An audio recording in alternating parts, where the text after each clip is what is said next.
This revenge story contains intense acts of retribution that may be excessive and could be disturbing to some viewers. The erratic beep of the heart monitor was the first thing that cut through the sterile silence, a broken rhythm that mirrored the chaos exploding within me. I never thought I'd see her like this, my wife, Nora Hayes, her face a ghostly pale against the crisp white of the ER gurney. The sickly sweet tang of chemicals, like cheap perfume mixed with something toxic, hung heavy in the air as I took in the scene. Nora, unresponsive, a breathing tube snaking down her throat, and next to her, a stranger, Benjamin Jensen, unconscious and hooked up to a tangle of wires. A cold dread gripped my gut, a silent scream rising in my throat. She wasn't alone. Whatever they'd done had gone horribly, catastrophically wrong. This wasn't just a mistake. It was a deliberate betrayal, a stark, painful violation, and the full weight of it slammed into me, the impact stealing my breath.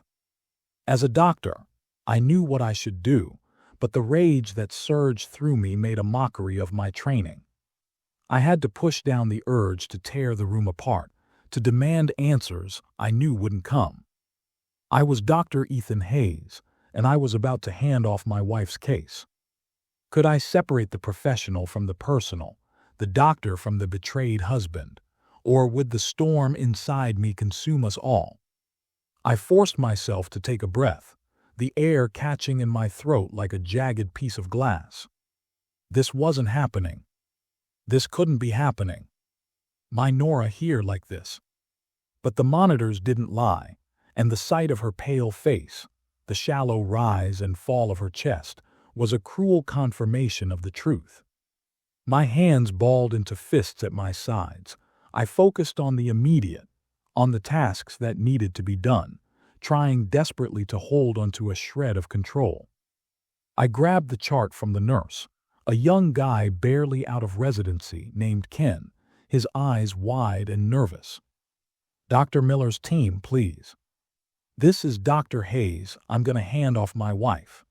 My voice was flat, neutral, completely devoid of emotion, the practiced tone of a doctor delivering bad news, not the desperate, anguished sound of a man watching his life implode. No way could I treat her, not with this damn tornado raging inside me.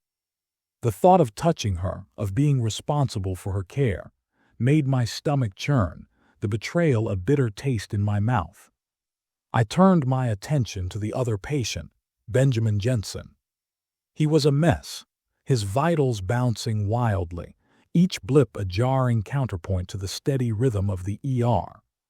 Pupils dilated like black holes, heart rate a roller coaster ride, his skin clammy and pale, a faint, sickly sweet smell clinging to his breath, cloying and artificial, like cheap vanilla mixed with something toxic, something chemical. Drugs, powerful ones. My hands, despite the internal chaos, moved with practiced efficiency, years of training taking over, a familiar rhythm that offered a small, temporary respite from the turmoil inside. "Talk screen, stat," I barked at Carol, a seasoned nurse, her face etched with years of experience in this chaotic place. I needed data, facts, something solid to hold on to ground myself in the present, to push back the wave of anger that threatened to drown me. I needed to know what they had taken, what had led to this. I worked quickly, methodically stabilizing him, at least for the time being.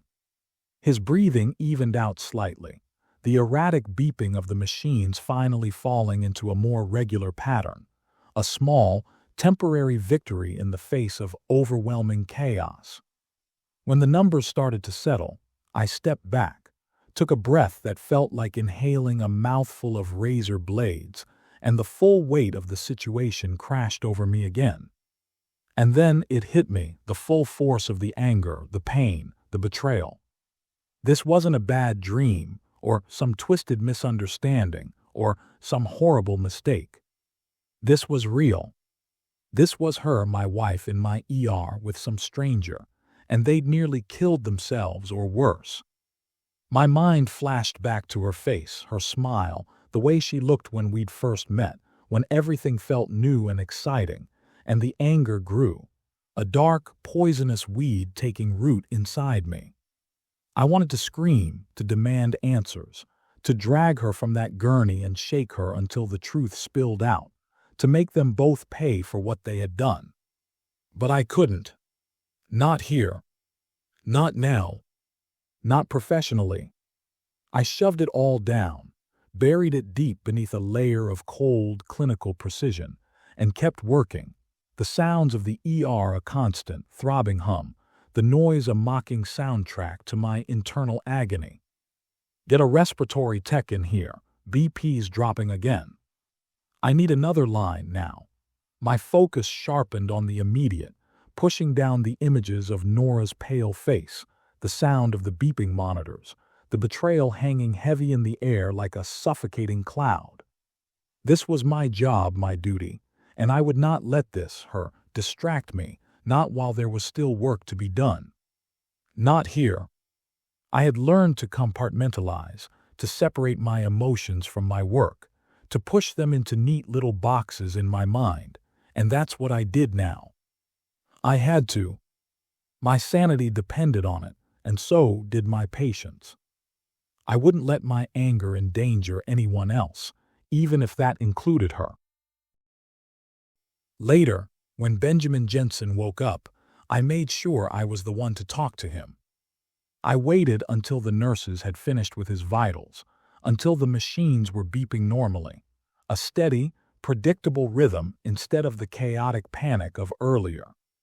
He was groggy, disoriented, eyes fluttering open and shut like a broken shutter, struggling to focus.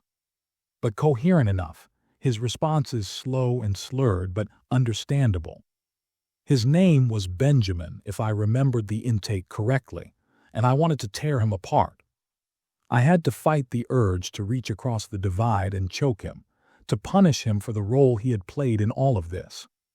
I pulled up a chair, a metal one that squeaked against the linoleum, the sound grating on my nerves, kept my tone even professional, like I was just asking about a routine checkup, while inside I wanted to rip him apart, limb by limb, to make him pay for what he had done, for what they had done. Benjamin, can you tell me what happened? My voice was calm, but my eyes were cold, the ice of my anger radiating outward, boring into his, demanding answers, a subtle threat hidden beneath the placid surface. I needed information. I needed to understand how this had all happened, and I needed it now. He hesitated, looked away, his gaze shifting nervously around the small room, then sighed, a shaky, weak sound, the sound of a man who knew he was in trouble. We were together.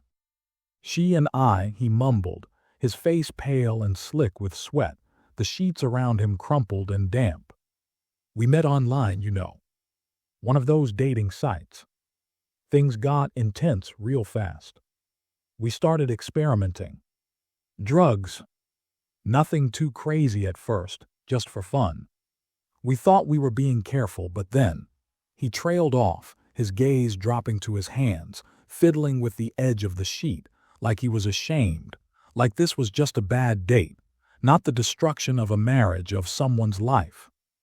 The casualness of his words, the complete lack of remorse, made my blood boil.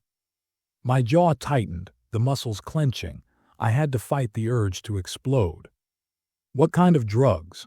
I asked, keeping my voice steady, each word carefully chosen, like a scalpel cutting into flesh. I wanted to hear him say it, to hear the truth spill from his lips. He shook his head, his eyes darting nervously, avoiding mine. I don't know. Something she brought, some powder, some pills. Said it would make things better, that it would enhance our experience. His voice was weak, his words a pathetic attempt at justification, a childish excuse. I clenched my fists so hard my knuckles went white, the nails digging into my palms, hidden behind my back so he wouldn't see the depth of my anger, the violence I was holding back. I wanted to reach across the space between us, to grab him and squeeze the truth out of him, to make him understand the pain he had caused, the devastation he had left in his wake. Instead, I nodded, a short, curt movement that barely registered a dismissal. Okay. I wanted to say more, to shout, to scream, to lash out, but my throat was tight and my control was fraying, threatening to shatter. I stood, the metal chair scraping against the linoleum, the sound echoing in the small room, the harsh noise jarring on my already frayed nerves. I need to check on some things, to inform the other doctors. Thank you for your cooperation, Mr. Jensen. My voice was cold, distant, the words devoid of any warmth or empathy. I left the room, my mind racing a million miles a minute, thoughts colliding and exploding in my head. She'd been cheating on me. Nora, my wife, the woman I'd vowed to spend the rest of my life with. And not just a fling, not just some stupid mistake, something casual. It had been deliberate, planned, a calculated betrayal. Dangerous. I felt like a fool, a complete and utter idiot, a blind man who had walked into a trap. How could I have been so naive? All those late nights at the hospital, all the times I'd trusted her, the sacrifices I'd made for our life, for us, and this was how she repaid me.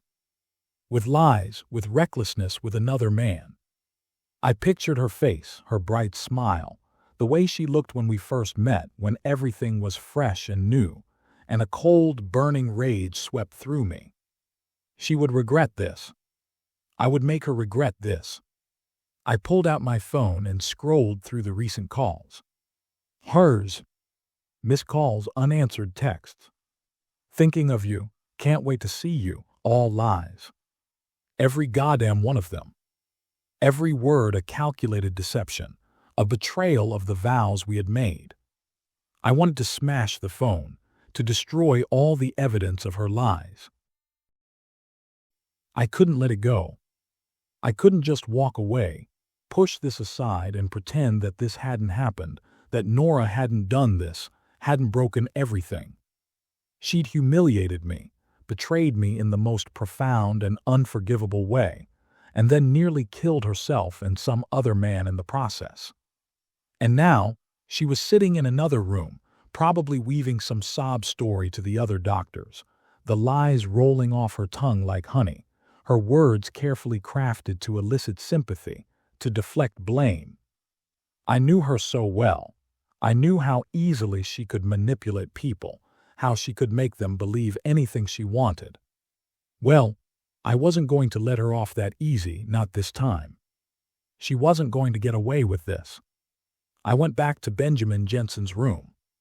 He looked up, jumpy and nervous, like a trapped animal, his eyes wide with fear, expecting the worst. I pulled up a chair, my movements deliberate and slow, stared into his eyes, my gaze unwavering and cold, making him feel like he was under a microscope. I need you to do something for me. My voice was low, quiet, almost a whisper, but every word was sharp and precise, like a scalpel cutting through flesh, leaving no room for misunderstanding or misinterpretation. He swallowed hard, his Adam's apple bobbing nervously in his throat. What is it, Dr. Hayes? You're going to tell her, and anyone else you've been with, anyone she knows, that you have a rare, highly contagious STI. A new strain, something that's easily spread. My eyes never left his. I held his gaze, forcing him to acknowledge my words. You're going to say it's dangerous, that it's airborne, that it spreads through close contact, and that anyone you've been intimate with needs to get tested immediately. Make it sound like it's a death sentence, like they will die if they don't get tested. Make it terrifying. My hands were balled into fists so tight the nails bit into my skin, a desperate attempt to keep my anger in check, to maintain control of the situation. He blinked, confused, his forehead creased with worry. But I don't have anything. His voice was hesitant, uncertain, like he wasn't sure if he'd heard me correctly. You do now. My tone left no room for argument, like a doctor stating a diagnosis, not a request, like I was speaking a simple truth. You'll tell them exactly as I said. And if you don't do exactly as I say, if you deviate one word, I'll make sure your little drug habit becomes a very public problem. I'll make sure the police know everything. I leaned in closer, my voice a chilling hiss, the threat palpable in the air, a promise of ruin. I'll make sure you won't get a job anywhere, ever, that you'll never get to move on from this. I'll ruin you, Benjamin. I'll tear your life apart, piece by piece, and you won't have anyone else to blame but yourself. He paled, his face draining of all color, his breath hitching in his throat. He nodded quickly, his eyes wide with fear, his body trembling slightly. Okay, I'll do it. Please, just don't hurt me. His words were a pathetic plea for mercy. Good. He'd play along, a puppet on my string, manipulated by my desire for revenge. And so would she. I stood, a grim satisfaction beginning to bloom inside me, a dark, twisted seed taking root. I knew that this wasn't right, that I was using him, that what I was doing was morally reprehensible. I knew I was wrong, but I didn't care. Not now. Not about her or him or myself. It was about me. I needed her to hurt like I hurt, to feel the same fear and despair I felt, maybe more. I wanted her to suffer, to pay for the destruction she had wrought. I needed to see her broken, ruined, to see the lies fall away, to finally have some kind of justice. I walked out of the room, my steps deliberate and measured, and headed to the cafeteria, grabbing a coffee, the bitter taste a welcome sensation. I sat staring out of the window.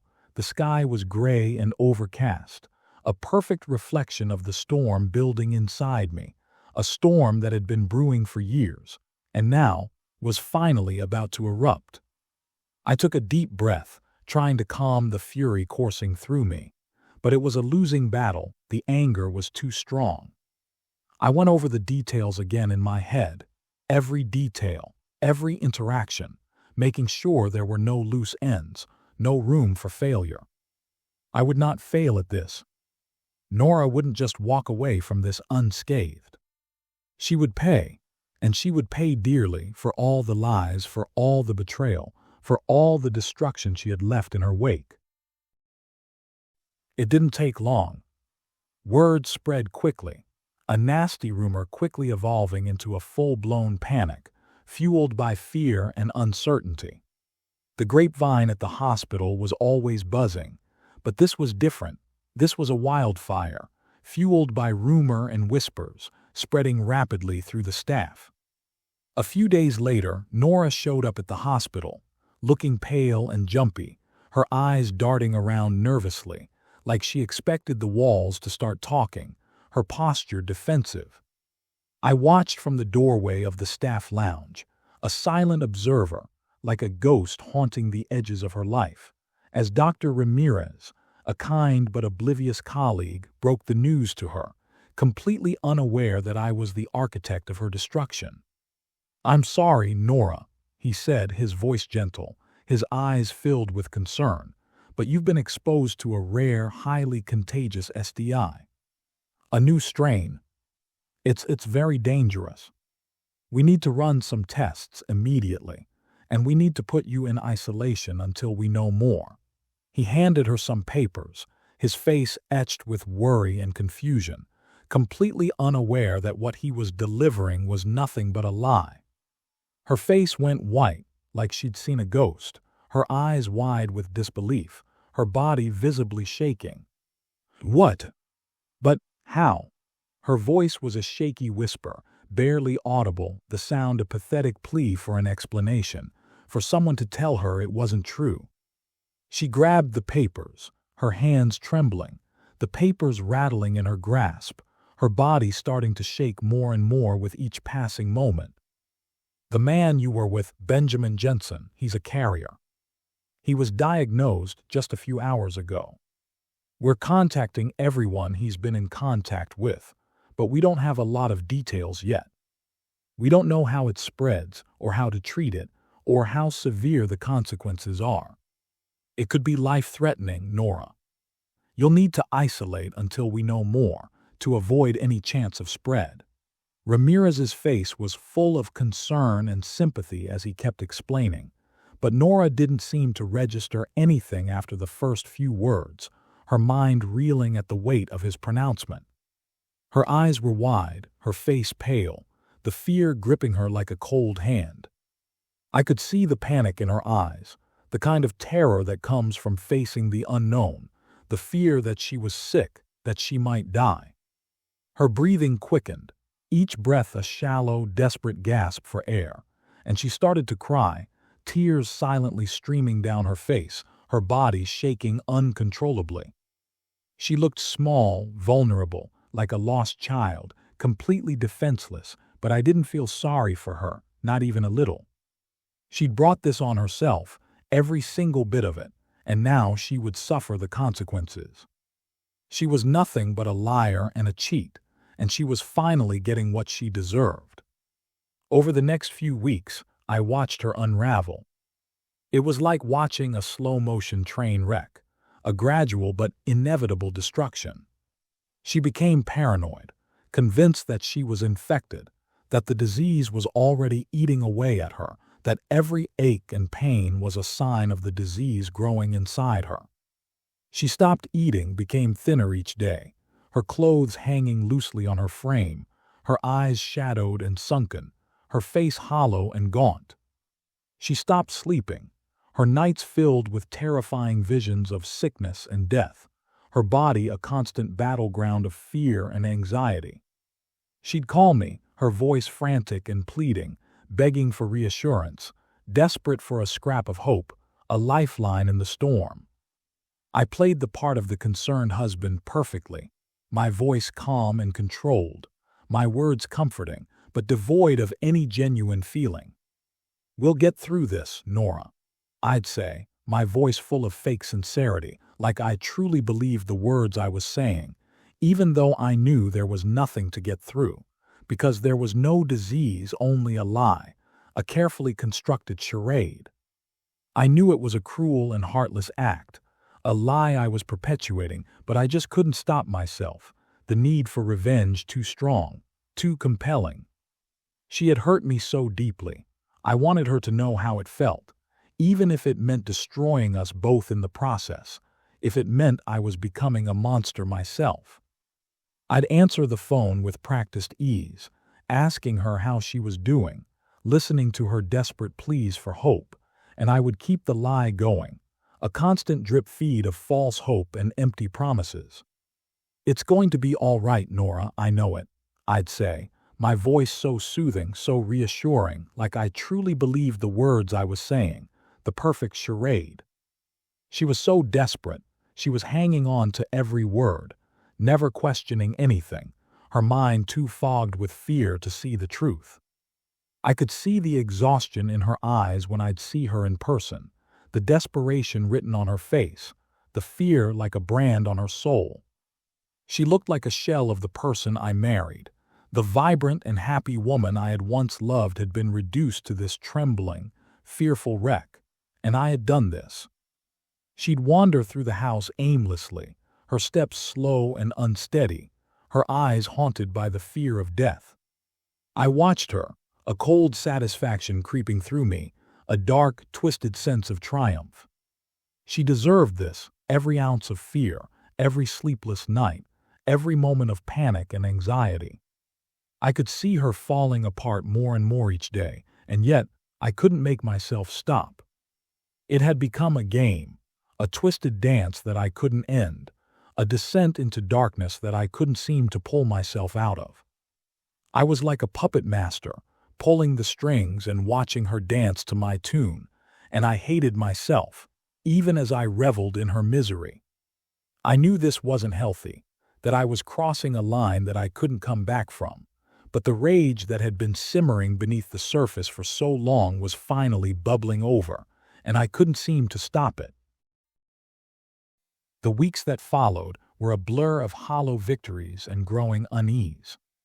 Nora was a shell, a ghost of the woman I married, haunted by a fear I had crafted. I watched her unravel, her paranoia a constant reminder of the lengths I had gone to. But something shifted when Benjamin Jensen was wheeled back into the ER. This time, he was bleeding, a brutal stab wound tearing through his abdomen. He was barely conscious, his breath ragged, and his face contorted in pain. As the medical team frantically worked to stabilize him, he looked up at me, his eyes wide and desperate. His final words, a raspy whisper filled with accusation and a morbid sort of understanding, cut through the chaos. Nora. She did this. She attacked me. The information was a gut punch, the final piece of the puzzle falling into place with a sickening thud. It wasn't just a broken woman I had created, it was a potentially dangerous one. Just as the reality of the situation sank in, sirens wailed outside the hospital, their blaring pitch a stark warning of what was to come. A few minutes later, the ER was filled with the harsh lights and firm commands of the police as they brought her in. Nora was in a state of complete disarray, her eyes wide with manic fear, her clothes disheveled, a bloodied kitchen knife clutched in her hand. She had been found in the street, ranting incoherently, the weapon her final, brutal statement. The realization crashed over me. This was the consequence of my carefully calculated revenge. This was the monster I had created. The news was all over the hospital, a dark and poisonous cloud that hung over my head. The image of Nora, disheveled and clutching that knife, was burned into my memory, a haunting reminder of how far I had pushed her, of what I had become. I couldn't continue as a doctor, not when my own actions had led to this carnage. I was supposed to save lives, not destroy them. I was a failure. The weight of it all was crushing, the guilt a heavy, unbearable burden. I made the difficult decision to walk away, to try to make some form of amends for the damage I had caused. I resigned from my position at the hospital. I liquidated my assets, ensuring that Nora had ample funds for her treatment at a psychiatric facility. I wanted her to have the help she desperately needed, even though I knew I would never be able to forgive myself. It was a small price to pay for the destruction I had unleashed. I booked a one-way flight, leaving everything behind, hoping the distance might somehow ease the weight of my actions. I felt like a coward, running from what I had done, but the thought of staying, of having to face what I had wrought, was too much to bear. The ghost of Nora's face, the raw terror in her eyes, was forever imprinted in my mind. I was running, but I knew, deep down, that I would never truly escape the consequences of my actions, the ghost of my past forever trailing behind me, a constant reminder of the darkness I had allowed to consume me.